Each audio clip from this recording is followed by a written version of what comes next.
Joining me now is that incorrigible Texan himself. He is an AOC fanboy and comic, Alex Stein. Alex, you have been, frankly, out of control in recent days. I'm worried that I'm going to have to start some sort of a GoFundMe in the near future to bail you out of jail. Let's just have a look at some of your recent antics. Here you are, mocking the suicidal idiocy of LGBT activists who protest for Palestine, a place where they wouldn't last 5 minutes. Here you present your case to Plano Council in Texas. I'm here representing Gays for Palestine. We're an organization representing the 2SL LGBTQIA plus community that stands with the persecuted Muslims who just want a jihad in peace, all right?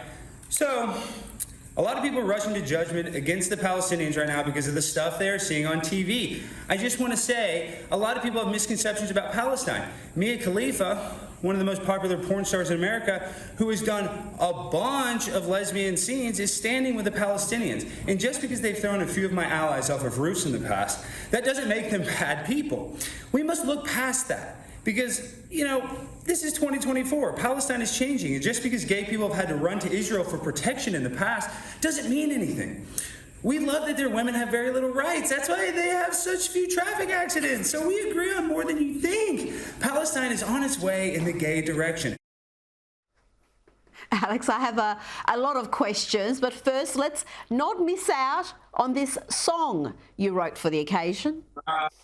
I'll say it one more time. All the gays love Palestine. All the gays love Palestine. All the gays love Palestine.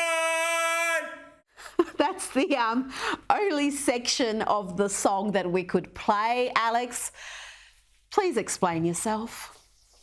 Well, Rita, you know that I'm insane and that I'm crazy, but what I do is called culture jamming. Like, I take the most absurd parts of our culture and I try to jam it in people's faces to bring awareness to it. And there's nothing more hypocritical in this entire world than seeing the LGBTQ community coming out in support of Hamas, basically. I mean, you would think that this was a joke written by Saturday Night Live, but this is a real thing.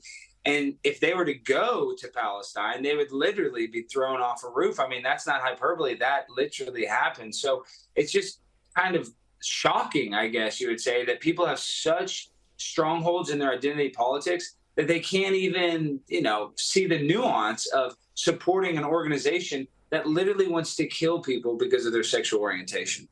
The only place members of the LGBT community are safe in the Middle East is in Israel, and yet they're doing that. It is beyond belief. Let's cross to Chicago, where the folks are finding out that elections have consequences. More than 80% of them voted for Joe Biden in 2020, and they haven't had a Republican mayor since 1931. Well, they're finding out the hard way that being a sanctuary city, well, it comes with some grim consequences. How disrespectful that is to him.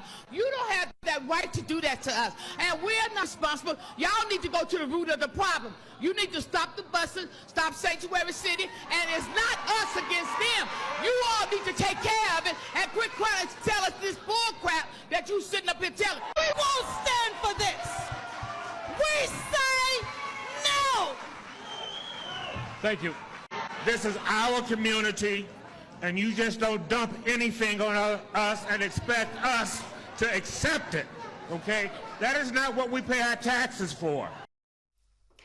Alex, the residents there are clearly unhappy. They're unhappy about the illegal migrants flooding the city, but this is what they voted for at both local and national elections. The Democrats were clear in their policies. It was Trump and the Republicans who wanted to build that wall the last time I checked.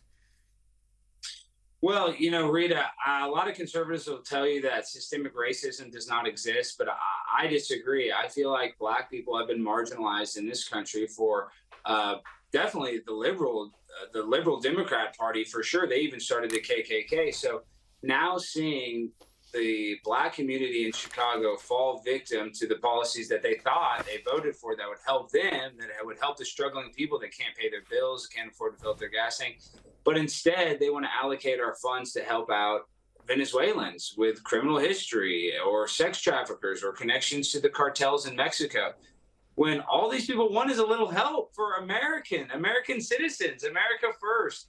But sadly, Rita, they do not care about American citizens, because if they did, there wouldn't be 22 military veterans that commit suicide every day here in America. So you can just look at how we treat our military vets and then extrapolate that to the marginalized communities. They get it even worse, in my opinion. Well, we have seen also similar protests in New York, another sanctuary city. But Alex, they are getting illegal migrants there, and it is having an impact, but it is a fraction of the numbers that you see in Texas. So really, these border towns in Texas and Arizona have been dealing with this for years. It's only when your governor and Ron DeSantis too from Florida started busing these migrants to these blue cities that they're getting a taste of the policies they support.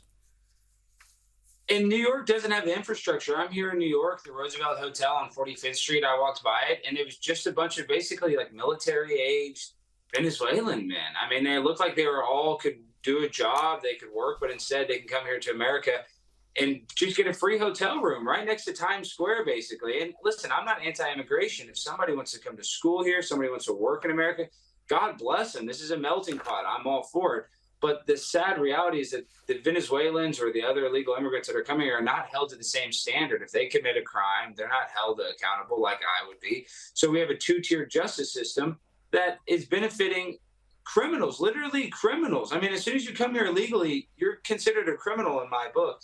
Yet you get a free hotel room, you get a free air-conditioned bus ride, you get 3 meals a day, and we're encouraging it. I mean, we have the doors are welded open, not welded shut. So I'm not anti-immigration, but I am anti-sex trafficking and anti-drug trafficking. And they're using this immigration push as a way to smuggle in a lot of bad things that, unfortunately, I think it's only going to get worse.